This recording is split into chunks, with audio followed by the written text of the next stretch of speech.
So they've started the process. They're looking to cut $5.5 billion by April 3rd for their next shareholder call. And the first department to go was the Next Generation Storytelling and Consumer Experience Group, which is as redundant of a group as I could possibly imagine something sounding. Here's the importance of this story. Yeah. Okay, so companies typically, they see their years and quarters. And the fiscal year usually goes up to August, I think. That's like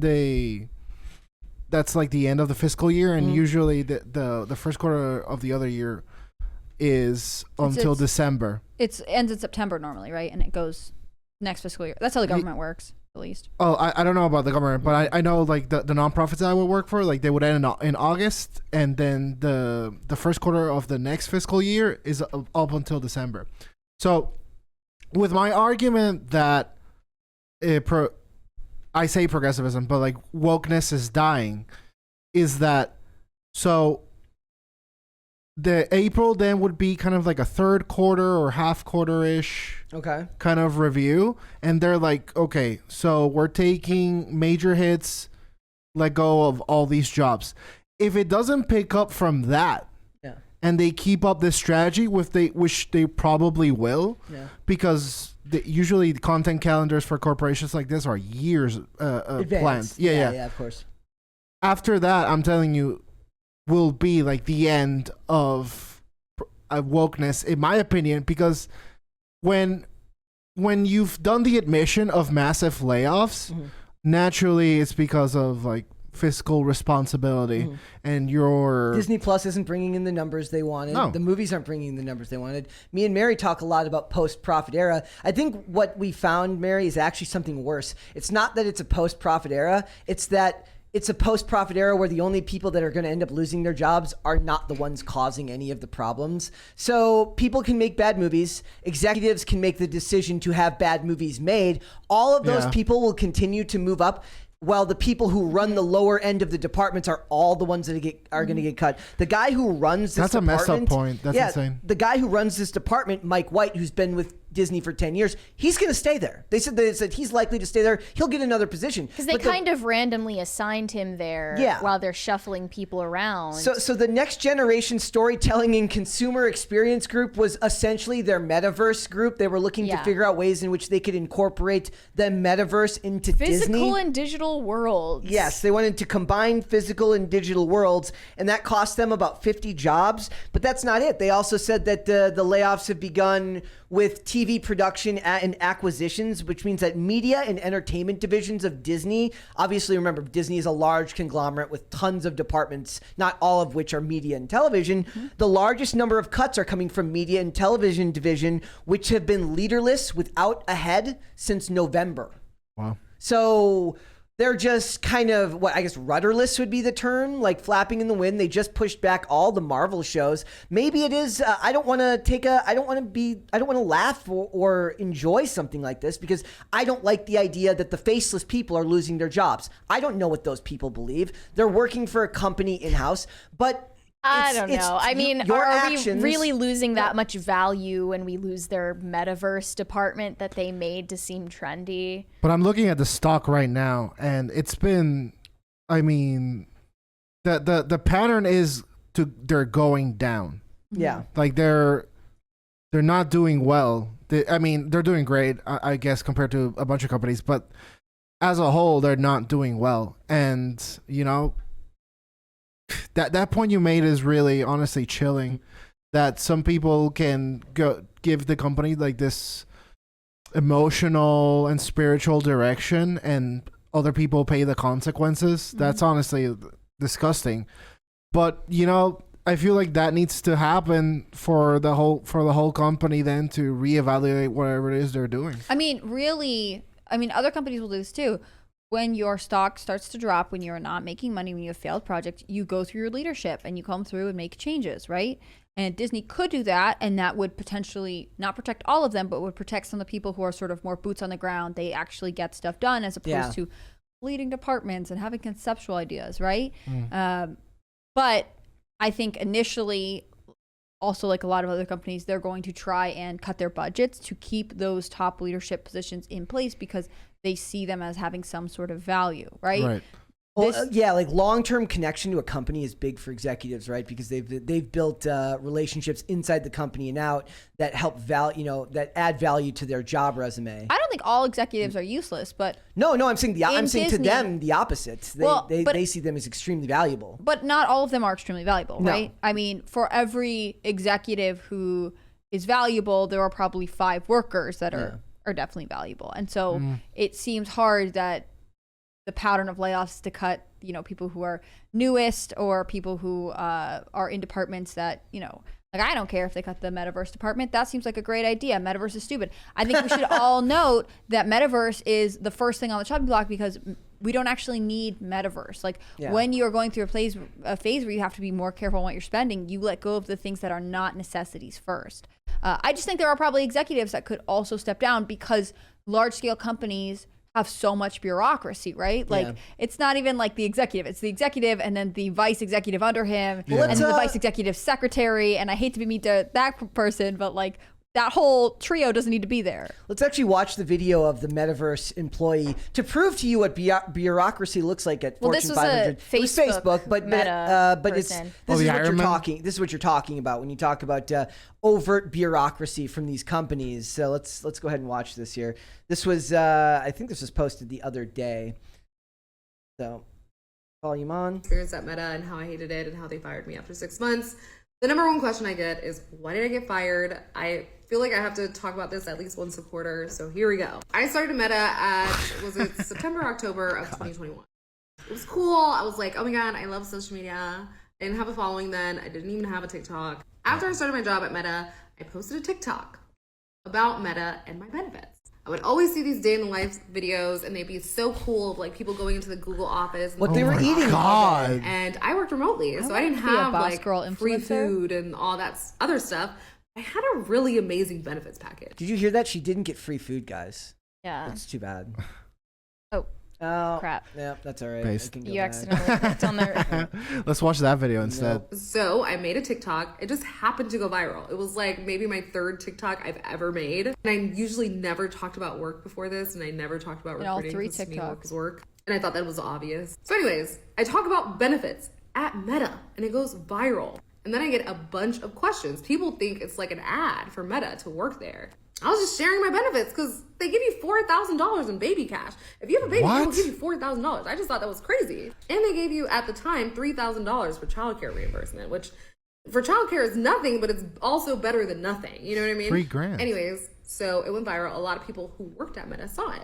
It wasn't a big deal. They were like, oh my God, I loved your video. Until it was a big deal. And then they stopped loving my video. She made $190,000 a year, and Brother. they didn't put her in any projects for the first 6 months. Well, what they did she was hired as a they hired recruiter. her as a recruiter on Yes. a team of recruiters and then put in a hiring freeze immediately after they started. Yeah. So they literally had nothing to do but onboarding programs where you watch a bunch of pre-recorded videos about like diversity, equity, and inclusion. And Guys, DC, Obviously, I the didn't make entire area is that. Yeah. It's just people charging like $2,000 for having lunch with you and being like, well, it sounds very complicated what you just said. Let me think about it and we'll discuss it in our next meeting where we shall also have lunch and I'll say it's complicated. This It's lady insane. in this video says, like, I didn't know what I was doing, and my manager didn't know what she was doing either, and neither of us knew what we were doing. You're Based. literally wasn't her manager also a new hire? Yes. Yeah. Why are we meeting? We're not hiring nobody. Just to hear how everybody else wasn't hiring anybody.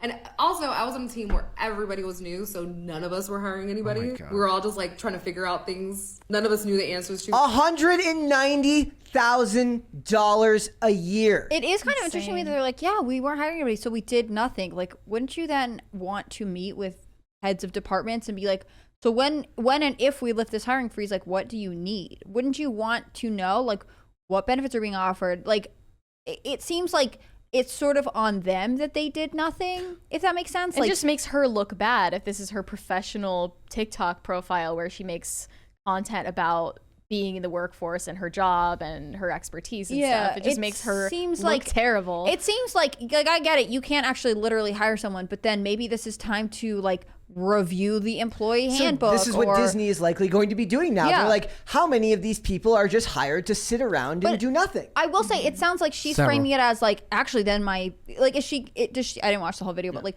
does she imply at the end that like because she made this video, she got fired? No. Okay. No, Because she does mention she gets laid off or something, Yeah, right? And yeah. so like, girl, of course you got laid off. You were in a hiring freeze, but also you didn't spend any energy trying to, figure out ways to help the company, Yeah. right? If we ever try to hire someone whose public policy is that they enjoy this day in the life videos, You're I will fired. do everything in my power to get this person fired. I don't care about day in the life Everything in my videos. power. I don't care about day in the life videos. Me and Mary just secretly watch those all day long up here. But they're just Yeah. like all. Wow. If it's all just like tech girl bosses who live in San Francisco and spend a lot of money on rent, like I'm not interested. I think there are probably people who have interesting lives.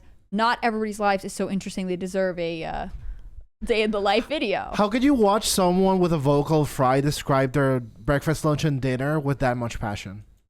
I Which don't were know. all catered. It's funny how like farmers and homesteaders don't make day in the life videos. Because they're actually living. Probably their day in because the they life. have too much no. work They're to so do. There are busy. some fantastic farm talks. There's Farm talk. Oh yeah, there's hilarious and there's actually very good people who are very like not as funny as the ones who like there's like also channels that are dedicated to like pointing out people who are fake farmers who are like farming for clout. Not farming enough. Yeah, You have a hobby farm, Lisa? Please immediately see yourself out.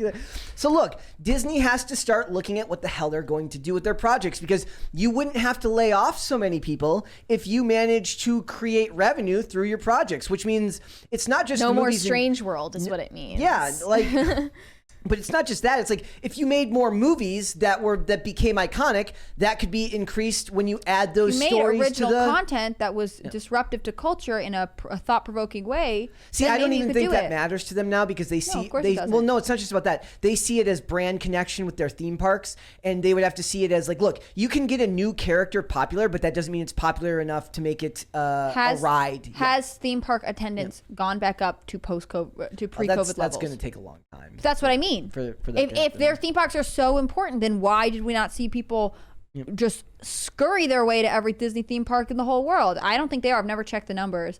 If the theme parks were what were deciding what leads content, that would be a different story. But I don't think that's the Yeah. case. They're just being led by whatever they think is easiest and which stuff that they think will win them the most. Sort of Like woke Aristocrats points without sequel, or without the remake. disrupting the content. Right? He's going. I mean, I feel like Aristocats they're going to ruin because they're going to try and insert all kinds of politics on it. I don't know if you've watched Aristocats recently. I have seen it at least 2 times a year ever since I got younger Wow. sisters. Oh yeah, because I have younger siblings. Yeah.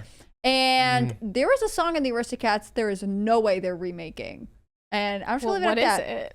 There's like a vaguely You can't just leave it at that. stereotypical Asian cat in it. No, yeah. Yeah, 110%. Oh wait, I remember Yeah. that. It's a classic song. I don't think they're gonna do it again. Yeah. I think that they would not make that. We're gonna get like all the headlines like we're updating Aristocats to fit modern sensitivities. But what to young be people fair, are looking for right that now. song is what shows a lot of diversity.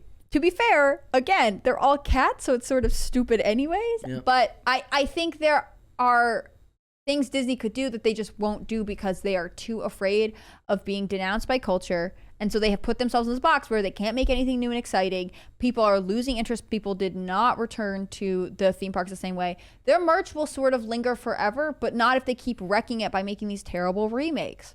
You see the have you seen the meme of like it's like the big black bear against the back of a truck and a guy's like behind him, it says it looks like he's being arrested. It says, "You wouldn't do this if I was a polar bear." I think we just need more racially stereotyped cats. Is that what we need? No, We we're need- going to get rid of all of them. Ruining our culture. I'm just kidding. Look, after this, they're going to come for all of the. What I would like them to do actually is go really funny and make remakes of the bad straight to DVD animated movies like Lion King 2, Simba's Pride, or whatever it was. Like, start remaking those because eventually they're never going to make new stuff. And all the new stuff that they make does fine. Like when people. I just don't get it. Moana did fine. And like, Moana. Encanto did fine. People love Encanto. And both of those were stories that were representative of cultures that hadn't been used before by Disney people. Like when Disney started, it totally makes sense to me that we're like, what are the white Europeans up to? As probably everyone in the room was a white European. And as Disney increases hiring, people from diverse backgrounds, it would be cool to see them take original folklore and story from cultures that they have actual ties to and make it into a story like, I don't remember what it's called, Moana and Encanto. But instead, they're like, well, let's just try to stick with what we already have to profit off the nostalgia, but also wreck it, so therefore ruin the nostalgia, and try and make some sort of weird political point. Like, just pick other cultures' folklores and rip them off. That's how Disney made their money. They should stick to it. You're good at that. Keep up with it. I understand. You're good at ripping off. You're not good at remaking. Go back to ripping off, less remaking. 110%. Cultural appropriation. I stand by everything I said. Same. Cultural appropriation is one of the stupidest terms that has ever been used. Never applies to food. They're always okay with you eating food. Dude, no. It does apply to food. And in the mouth breathers in my life that use that term, that's what they complain about the most. I mean, in cooking the food, right? Not necessarily in eating. No, I mean, yeah, cooking. Yeah, you're only allowed to eat it. other cultures' foods if you find like the authentic mom and pop shop. Yeah, you can't make it yourself. Yeah, cultural appropriation. You know, one of my favorite takes is that a lot of people say like, oh, you know, Chipotle is like not authentic. Like Mexican. I don't it's care. Like, it's a brand burrito. itself as care. Mexican food anyway. It's a Who burrito. cares? Dude. It's like. It's not that deep. Like, you know? you need like a hunchback abuelita being like, "Ay, mijo, here Yes. you go." Yeah. They need it's it the to be same thing. more I mean, racially it stereotypical helps. for them Face. to believe it. It does help, actually. Thanks for watching. Listen to full episodes of Pop Culture Crisis on Spotify. Keep up with us on social media and make sure you subscribe and ring that bell so you never miss the show. Bye, guys.